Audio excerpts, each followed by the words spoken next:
back to some GBOH, in this case Alexander. This is going to be a map we're going to see a lot. This is the giant flat plain with nothing on it except for a little elephant doohickey in case you have elephants in the game. We don't even want a compass on here because we don't want to know which way north is. Alright, this is going to be the Battle of Akragas, not Guatemala up there. This gets used in a lot of scenarios. A little later from the last one. The last one was the second Himera. Here I think we're talking about after Athens does its little expedition into Sicily. Now we're only talking a 3-year difference between the scenarios, but Carthage has demobilized, but now they're back in. And why? Who convinced them to come back? Oh, a private attack by a Syracusan exile, and the Carthaginian army is back in the field. Including some mercenaries who stayed on and kept fighting in Sicily on other people's hands, who they rehired. Not a lot of excitement here. We have what? Equal tactical quality, 90 points on each side. We've got basically a classic hoplite army here. Some skirmishers in front. Those are going to be a pain in the butt. Both sides have skirmishers. So over in SPQR we had a lot of trouble with skirmishers. Here, and maybe some of it is because of the different rule sets. I may have been playing with the wrong rules. But by the time of this rule set, skirmishers don't rout, which is huge, because they'll just dissolve. They don't cause you too much trouble, but they do end up costing you some cohesion, some victory points, rout points. So they're a little iffy for that purpose. But with the harassment and dispersal tactics, which they're able to use, and a few other things, they might not be too bad. The only real problem here is there really aren't leaders committed to them. That doesn't mean somebody else can't give them orders, but if your choice is give your skirmishers orders or give other units orders, well, what are you going to do? Well, if you need to advance through the other guy's skirmishers, you may have to actually expend some orders to clear the skirmishers. And what that means, that's going to cause some interesting things, because there's always this point where, hey, I don't necessarily want to advance as far as I possibly can, and this is a problem for the hoplites. Remember, I don't think they have it here. Over in the hoplite game, they have their must charge as hard as you possibly can. But I don't think that's the case in this one.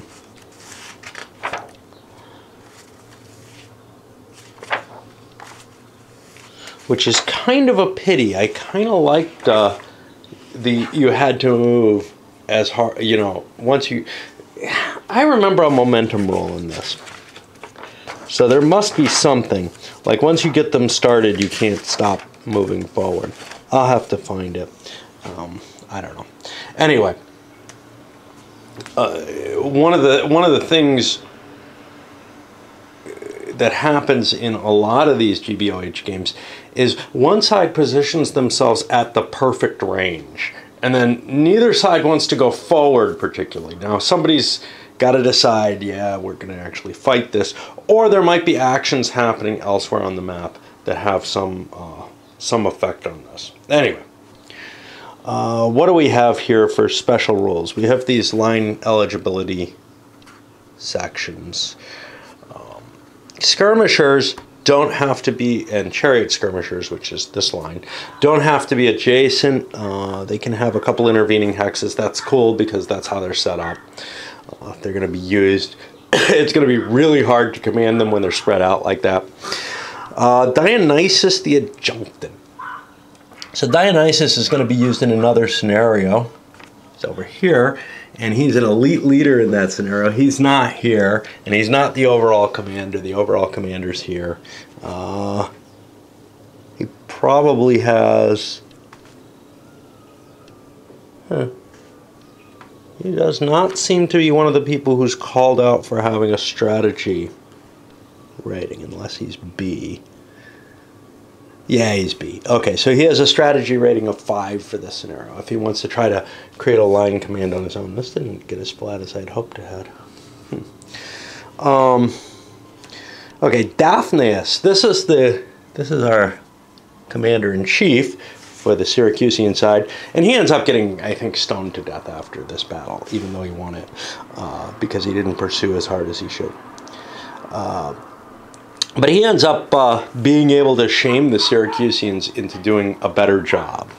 And what this is going to be is he's allowed to give a pep talk during his activation, as long as he's with one of the hoplites or LP units for Syracuse, and those 7 units all automatically remove 2 cohesion hits. That's pretty damn cool. So after you've been in a little battle, and they don't have to be disengaged or anything like that, so that's just awesome. Retreat edges, they're the obvious. Victory, as I said, 90 TQ. Yeah, let me see this.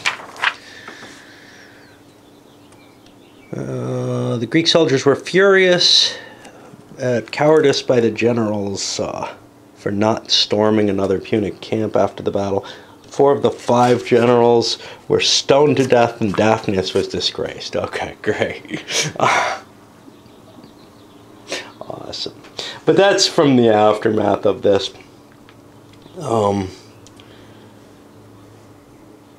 The game seems to imply Syracuse has the advantage. That hoplite army is pretty tough. My experiences have been those hoplites on the Syracusian side don't have enough tactical quality to count as pretty tough. We'll see. We got a lot of lights. Ooh. Are there indeed mediums here? That veteran infantry?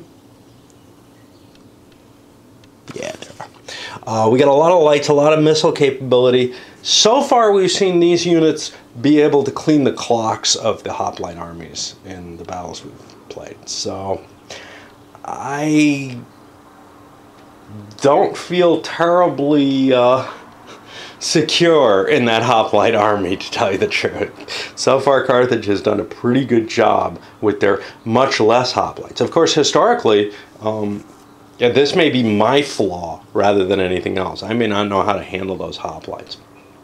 That's what I'm assuming. But, you know, historically, Carthage took more and more hoplites on after this period. So they must have seen a huge advantage to it. So it's a problem either in the game or in me if those hoplites are as weak as they seem to be.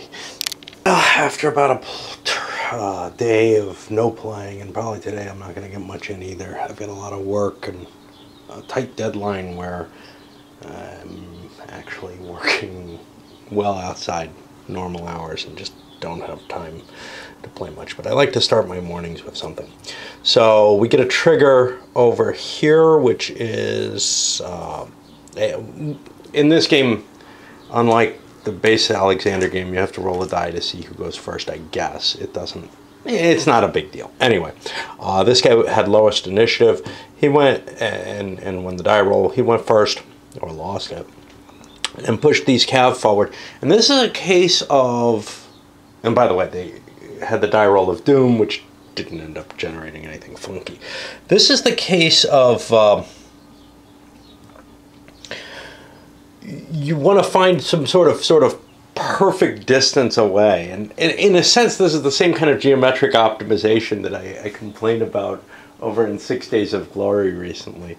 But I want to be exactly my movement allowance away or so, because I'm probably not going to get another activation, and this guy's going to get the next one, and what I don't want him doing is outflanking me with his movement.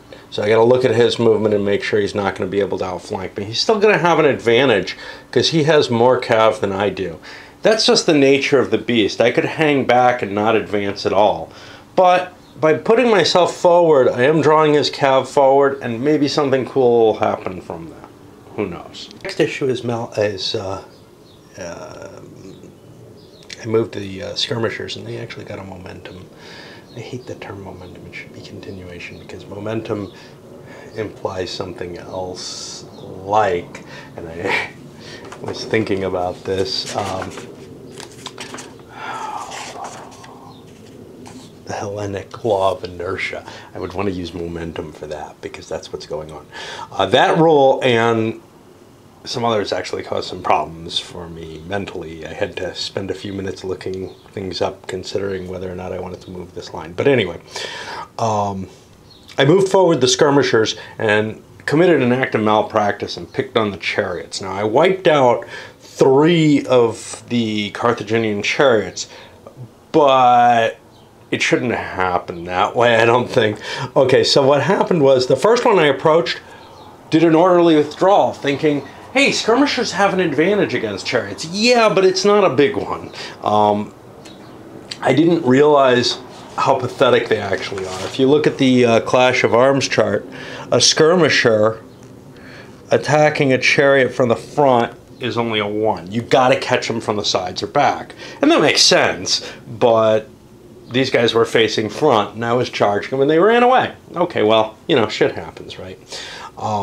But by running away, they took a cohesion hit, another one for the cohesion hit check, and they ended up, you know, really, really weakened, so that some archery from another unit managed to finish that unit off.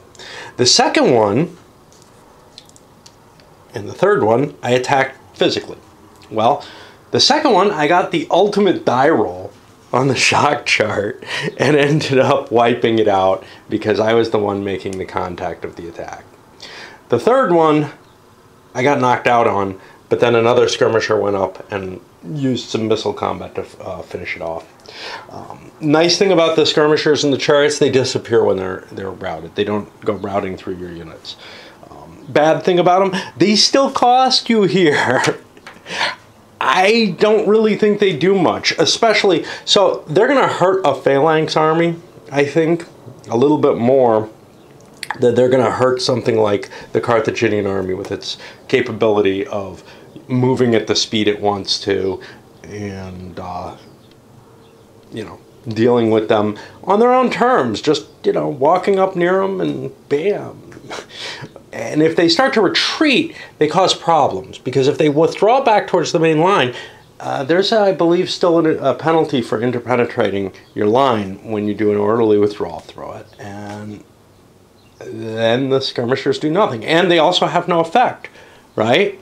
Because if they're running away, they're not going to be firing missiles back at you. So clearly they're meant to stand, and you know, they may soften, they may act as a slight speed bump and soften you up a little bit on your advance. They may break up the phalanx lines in terms of, because some of the units because all of the units have to move at maximum speed if that goes forward. Anyway, we're over on the 4, and there's only one way back here. The skirmishers tangled a little bit, and for the most part, Syracuse's skirmishers are gone. Using the chariots and other skirmishers, we were able to wipe them out. Also chasing them away with the full line coming in. You can see that line's gotten a little disrupted in shape. That basically was a deformation that happened because there were some skirmishers that I wanted to I didn't want to advance as hard as maybe I could, especially since the cav flank here is not in play. This is for the artillery, but I'm just using it to indicate that whole line has moved. I don't want to flip and unflip all those units at this point. I'm not close enough that Syracuse can move its phalanxes forward, well, its hoplites forward at full speed and hit me, so hey, you know, I've got a lot of room to be flexible. The problem is that they can move forward to just the perfect range, you know, and one side's got to move first, and that's all that happens. Over here at the cav, Syracuse only moved their cav a little bit. Again, I can use one of these to just indicate the whole formation moved, if I can find one. I don't know where they are.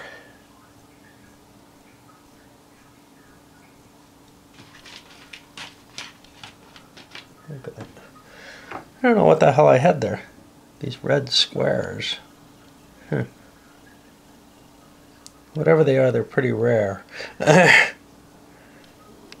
Interesting. Anyway, more cautious approach than I usually end up taking. Slow in the middle. The cav not really charging forward or anything. These guys mounting into charge formation. These guys failed to. They forgot, basically. Oh wait, no, they're the lights. The heavies over here didn't bother. And these are lights over here. You really do want to be in that charge formation if you're facing enemy cav. Point-wise, it's pretty close right now. 6 points lost for Carthage, 4 for Syracuse from the skirmishers. They're low-value units. Let's see.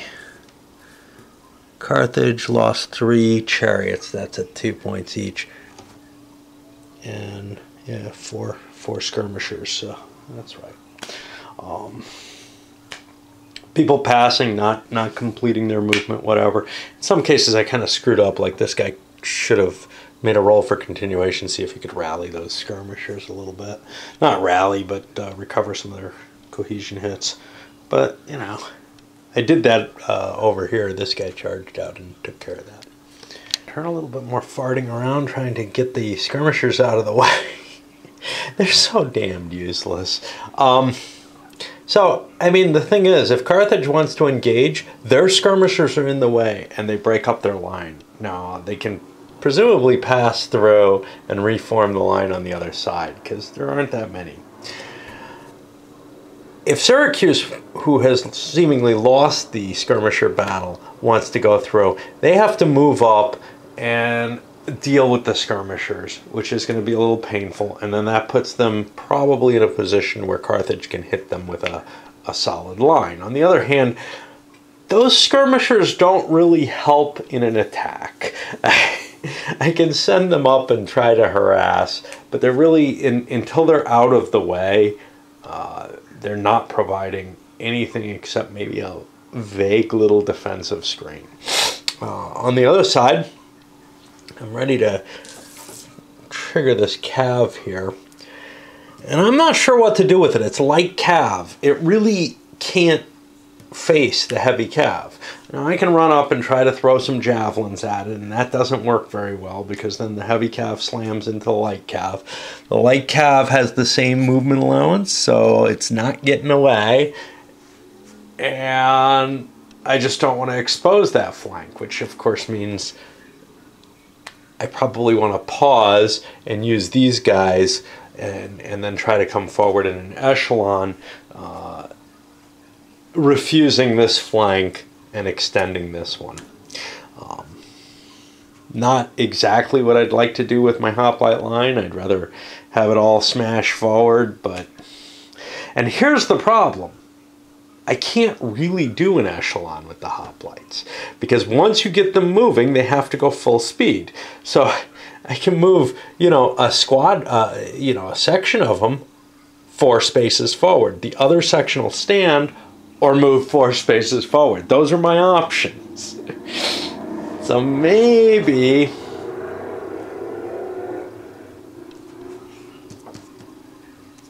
just maybe I have to move that cav forward to its doom. Of course, that, you know, once it loses its battle, it's going to be exposing the flank of the hoplites, but I got to get moving with those suckers. Even harassment and dispersal won't work because the heavy cav again has the same movement rate. I can just hope that my numbers are good enough and the fact that they're not going to get a full charge. So they're not going to have the momentum behind them. I don't want to hit them, but I don't know. Maybe I do. Maybe I do. Let's see. Light cav going against heavy cav gives nothing. Heavy cav must attack if it moves in. Against light cav, it's going to be attacker superior, so probably I actually do want to launch these attacks. I hate this though. This is horrible. You don't want to engage with this shit. So light is on the 5 table. Heavy, and no, I didn't have any chance to go around them or anything. Heavy cav is on the 9 table. Yeah, I guess we'll make our attacks. Effect was about as good as you expected. The light cav gets trounced away. The one place where I had a 2-to-1, I got a good roll, and because I can distribute the losses, didn't take much. Whereas I actually put this guy to 6, which meant he had to make a success roll. Neither leader died. The leaders didn't engage directly. One advantage of attacking, other than, hey, I'm not attacker, I'm not facing an attacker superior right away, is I also stripped off those charge bonus markers. And this leader is in combat, which means he's not going to be able to command these guys to do anything until we clear the problem. So he'll be a lot less effective in terms of like outflanks and crap like that, which is something I think back when I played SPQR I forgot about that rule, or maybe intentionally forgot about it. That's going to put us over on, I think we're over on the 5s over here. Yeah, I got 2 5s here and 1 over here. Carthaginian line kind of crawls forward a little bit, just out of range, 1, 2, 3, 4, almost everywhere. The one exception is, hey, if I want to keep this line together, I got to charge forward with my hoplites, and I covered one of their flanks, but left the other kind of exposed here. The reason this one could be covered was I got some chariots in the way that would serve as a little bit of a breakwater. Then I got a momentum using my main leader, and was going to use that to play around, you know, with some of the skirmishers again, try to recover them, whatever. And that got trumped, which is why we have a couple of over trumpings. I used my good leader, my 5-point leader, to do, or 7-point leader to do that, and now, well, now the light cav's in trouble over on this side.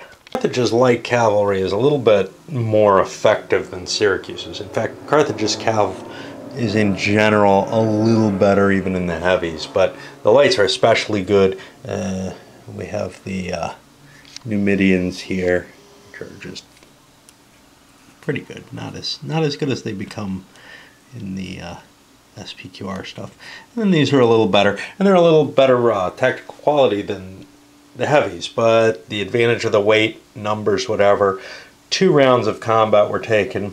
First one slamming in, and then a second unit came charging in and activated the combat again. These are all moved. I just don't want to.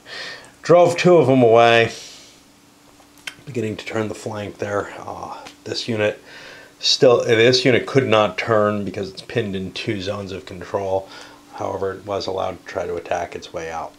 So we're down to what I think is the last activation, which is this big line, and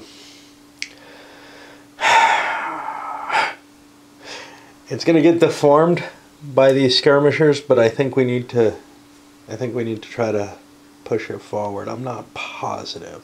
If we don't push it forward, what happens? We're still safe.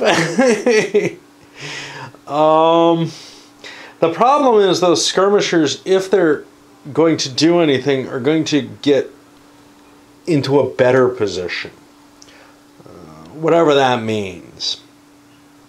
On the other hand, by moving forward, we'd allow the lights to hit the heavies, which is probably, maybe, I don't remember, one of these situations,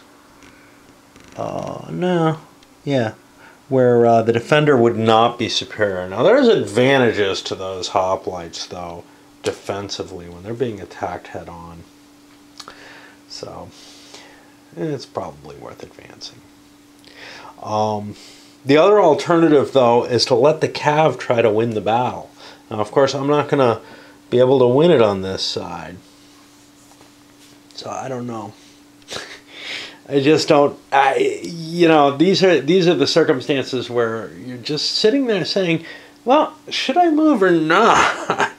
And quite often that happens in GBOH, especially with the hoplites playing, because committing to the movement puts you in a kind of an ugly position. With that hoplite line, those skirmishers may well have been worth their salt this time. Part of the problem is the hoplites are low quality, but they actually, you see, 1 or 2 hits, but here we got 4. I think the biggest thing is that the line's been disrupted. There's a break in it here, which means I'm not going to be issuing a line command to both this and this together any longer. And some hits were caused, especially to these poor peltists who went forward and probably shouldn't have attacked the chariot. Again, hitting a chariot from the front,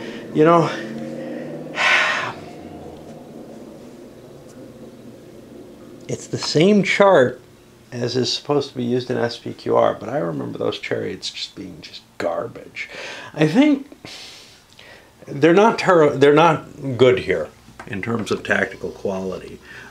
And I think that's one of the issues, is that they broke before they got hit. And in this case, this one got hit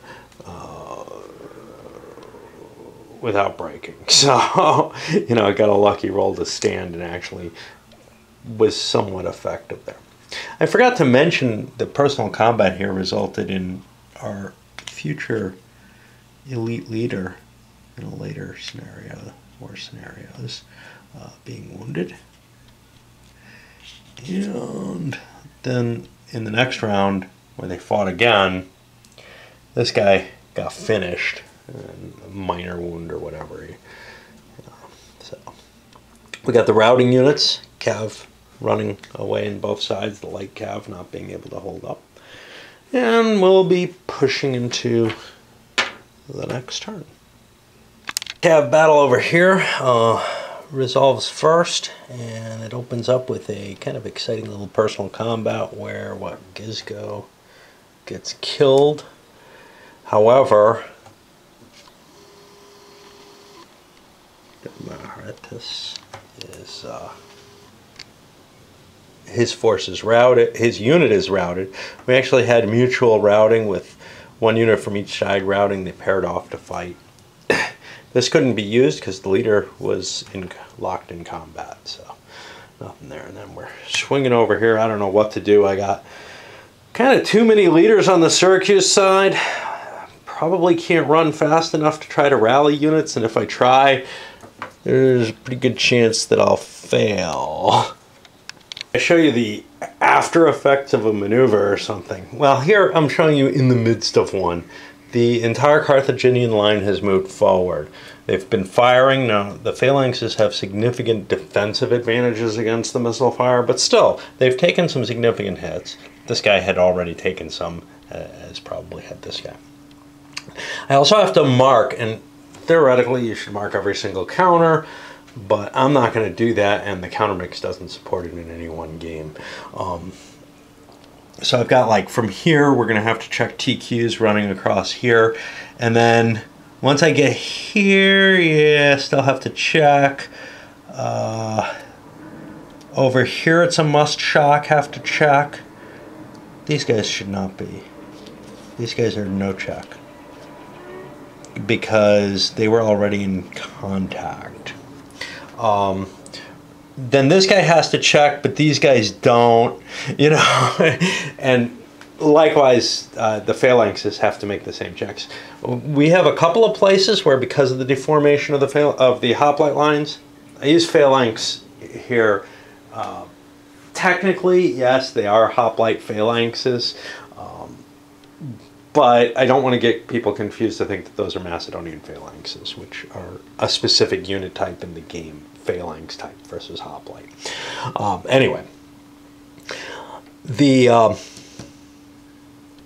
way the line had to advance for Syracuse means that there are some defects in it where I'm going to be able to get flank attacks, going to be able to get an attacker superior position going in. I wanted to make this attack because if I didn't make this attack, all those hoplites come crushing in on me, and they're all attacker superior against light infantry. But they're not defender superior against me, although they do have, as I said, some significant bonuses here to their... so there's two things. One, they have they don't rout as easily, and then somewhere else they get... I believe these get the phalanx defense. I'm not sure. That'll be in the tyrant rolls. If they don't get that, they're not quite as potent. The scared band.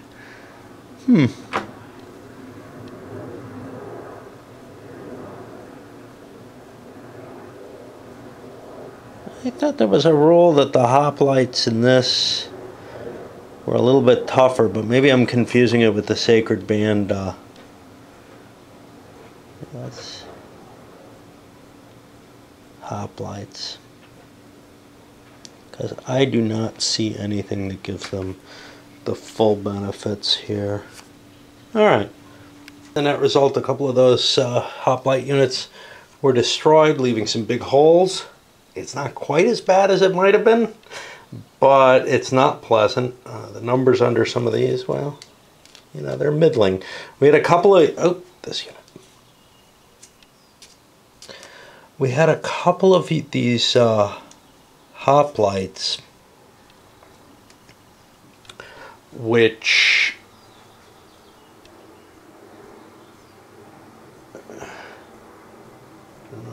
I can't advance if I was in a zone. Can't go slipping through that way. A couple of these hoplites that ended up failing morale checks at one point or another, you know, the post-combat check or whatever, and then recovering from it. In fact, one of them failed 2 checks. It failed the initial check and then recovered from that, and then failed the post-combat check and then recovered from that. You know, they're tough things. The real problem I have with that design is just so much die rolling. But, you know, there's so much mechanical fiddliness with this system that I guess a little bit more doesn't really hurt. I don't know why I enjoy this. You know, it's really, really intensive in terms of, oh yeah, I got to put all these counters down and now I got to change everything and everything. Usually I hate that kind of shit. I think it's just because this does a closer job to really capturing some detailed feel for the Ancients battles than anything else does, and it really does give that impression. Now the clash that we have right here, you know, this is probably the game, whatever happens out of this, but it's not really a luck thing. There's not a whole hell of a lot in terms of, oh yeah, I'll do this and this. What it really is knowing the system and what the units are going to do. And, you know, I have to say, I'm no expert in GBOH. I've played a decent amount, and I've played against people who just are about the same level usually, who, you know, where they're like, yeah, it's not obvious what's going to happen. And then we throw the units together and it's kind of like, usually what comes out of the combat table is pretty damn predictable. What comes out of the die rolls for saving the hoplites, for the leader table and stuff like that, that can be a big deal though. So actually the SPQR and some of the other games in the system are a lot more predictable than this and hoplite are. Just because of those saving throws, those extra saving throws, which, like, you know, keep these units alive beyond their shelf date. The lights over here started really harassing the hoplites. Commander who could take multiple activations and just keep attacking. And it's just combat. It doesn't automatically cause a fatigue level like movement does, right? Well, if you move and you haven't moved before, you can do combat multiple times. Well, outnumbered and being whacked like that, when a momentum came for this guy, it was trumped in on. That's why we have this no momentum over here, and the hoplites got to push back. And that was kind of impressive to watch. They just, you know, busted everything back. Not quite everywhere, though. Right here, they got thrown back by the medium infantry, which is kind of cool. But the lights pretty much just got thrown back. And some of that's the hoplites' special, you know, capability to just stay there and hold for as long as possible. But I've got 2 more hoplites going. That's 20 more points disappearing off the map. So that's going to put us up about halfway, a little over halfway. On the other hand, the Carthaginians, lots of routed stuff. If I can't get control of that, I'm going to be up in the problem zone too. What was left was a little bit of cav skirmishing over here. Drove one of the Syracusan cav away, and then and it wounded lightly or scared our wounded leader, so that he wasn't able to have an action. And then the routing away, and boom, there goes the light infantry. Big hole open. On the other hand, over here, a couple of phalanx or hoplites went away. Also, Syracuse screwed up. They sent their leader down here, the hopes of maybe rallying this unit, but now it's way far away. And I've got a couple of cav over here leaderless. Of course, Carthage has leaderless cav too over there, so it might be okay. It's just a matter of, geez. The problem though is you kind of don't want your stuff routing off the board. We're getting some high numbers here. That's, you know, why we've got this guy down here trying to rally the forces. Those high numbers mean you got to try to keep them from leaving, because there's a lot of points here. If we look at this shit, that's 5, 10. These are about 5 each. So 3, 4, 5, 6, 7, 8, 9, 45 points there. That's game, you know. If most of that goes off, it's over. Now, that stuff's got a couple of turns before it goes off, and the game's probably not going to last 2 more turns. That's the other side of it. Of course, if I can rally these and create a threat, then they serve some purpose. And also, this guy has no other job. I mean, his force collapsed. Got 1 unit routing around the side back here. I think that's about it. Recovered missiles where we could. These poor leaders are out in the open. Of course, they can just run away. If you try to move next to them, they just kind of teleport away. You really have to work hard to capture a leader that way. About a little advice in these games that I never follow it. But here's one of them. One of the things you got to do is pay attention to who's going to go next in the order of play. So this guy went next.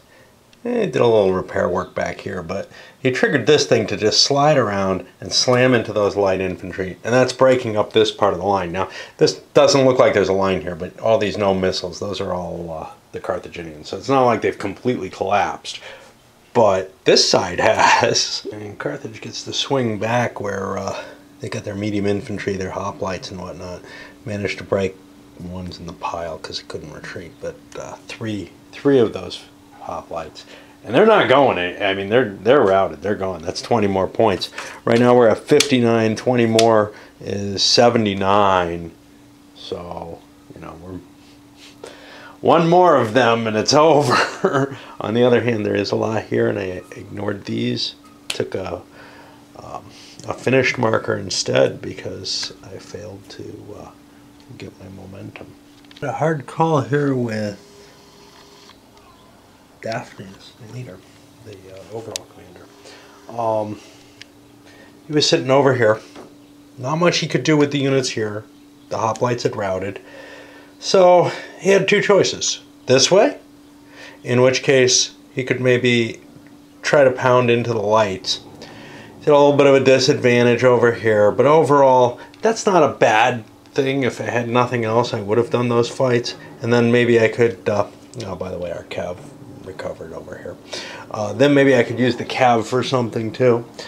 Or over here, where things were very open, and there were, you know, some units that could be picked off. So I chose the latter, moved in, rallied a couple of units, launched another round of attack here.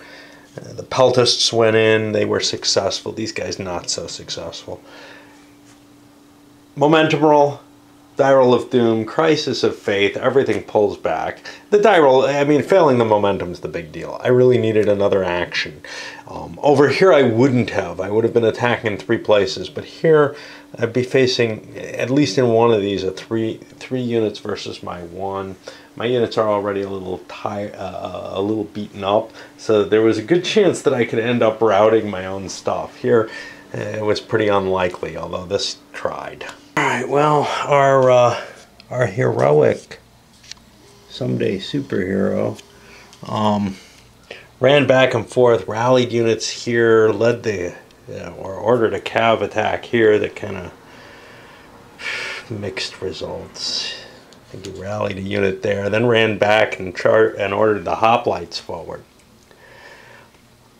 And he's wounded too.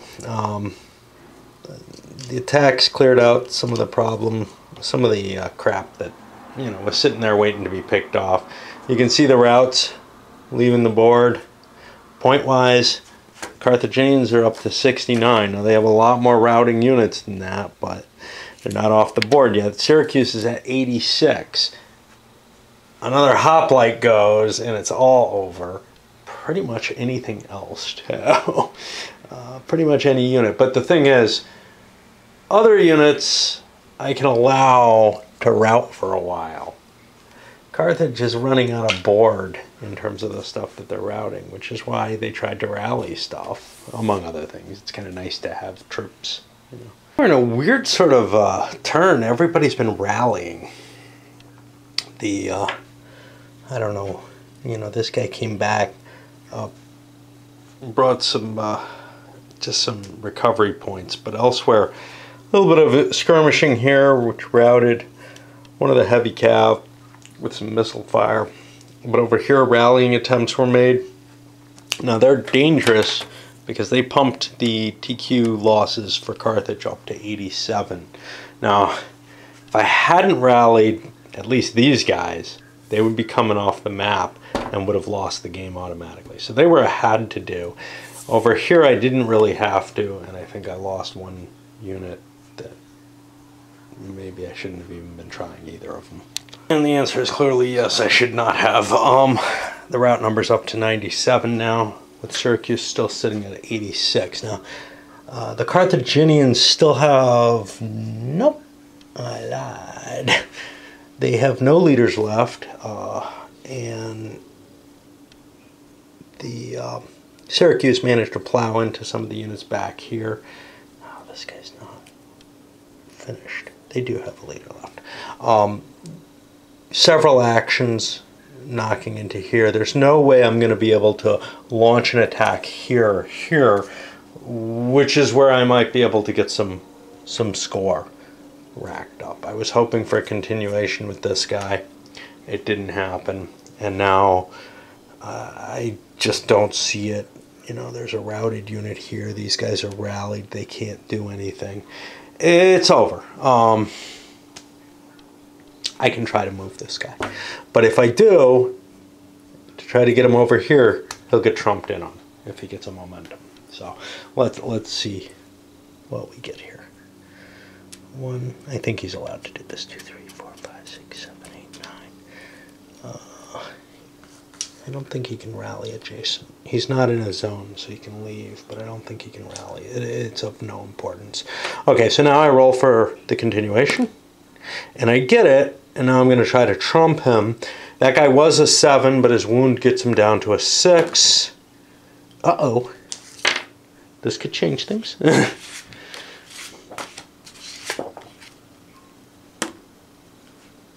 He's just finished. Okay, so we get to keep going with that continuation. And I'll try to see if I can get anything moving there. It's got a lot closer. The attacks here that I was able to trigger brought it to a 1-point game. It's now 97 to 96. I got one more chance at a continuation. This is down to the wire in a way I'm not used to these suckers going. We're both routed. It's just who routed the worst. On a 5 or less, I get a chance to try to trigger these guys and see if I can break another hoplite. And I get it. There's nothing that Syracuse can do. They're out of leaders. We'll bring the leader in for extra bonus. We're going to do 2 to 1 here, 3 to 1 here. It's all stationary attacks. You know, I don't have the momentum going in my favor, but that's okay. No missiles, nothing else going. Let me make sure I don't have something I want to trigger here. 1, 2, 3, 4, 5. Yeah, see, if I stop a little bit, I might be able to hunt. No, that's mine, isn't it? Yeah. I might be able to get one of these into play as well. Let's see if I can get that cav moving. So this wasn't 9. I was back here. 1, 2, 3, 4, 5, 6, 7. Oh, that'll leave me 2 movement points. 1, 2, 3, 4, 5. I'm in range there. So I did 1 action to move myself. I need another one to move myself again, and I'll take a 3rd one to move this thing. 1, 2, 3, 4, 5, 6. Which one do we want to hit? 7, 8. We'll hit him from behind. That gives me enough movement, or enough actions I can push into there. We got to make attack quality check there. This is, both sides have to. 7 is good, 7 is not good. That puts me 2 over 5. That's a route factor. But maybe I stand. I do not. So this unit has to route away. It's got nowhere to go. Everywhere's in zones of control. So that's 10 more that disappear. So that was a Syracusean. We're at 107. They've lost. I don't have to trigger this attack. Hey, why risk anything if I'm not going to lose? Or if I can't lose by not triggering. So that's the game. Boom. Something feels kind of gamey when it comes down to this kind of thing. I like it when the battles are clear cut. On the other hand, you can definitely see the excitement of what can happen at the end of a game. And that's kind of cool too. It's just, you know, I think there's a fundamental issue between fun game, which often comes down to the wire and maybe not a die roll, but whatever. It's really a hard fought, you know, type of thing where some little gamey maneuver, or in this case a lucky sequence of rolls or whatever, can swing the whole thing. That's more exciting. You know, it's like, I don't know, the kind of excitement you get in Yahtzee, right? You know, oh yeah, I just need 1 Yahtzee and then I win, but it's my last die roll. You know, it's that kind of thing. On the other hand, in terms of avoiding that kind of, oh man, that was cheap, you know, you kind of like the battles to play out so that one person's strategy is just clearly winning. And here we saw Syracuse's strategy looked pretty good, but then a good sequence of rolls, a failed trump, and it all falls apart. All right, up it goes.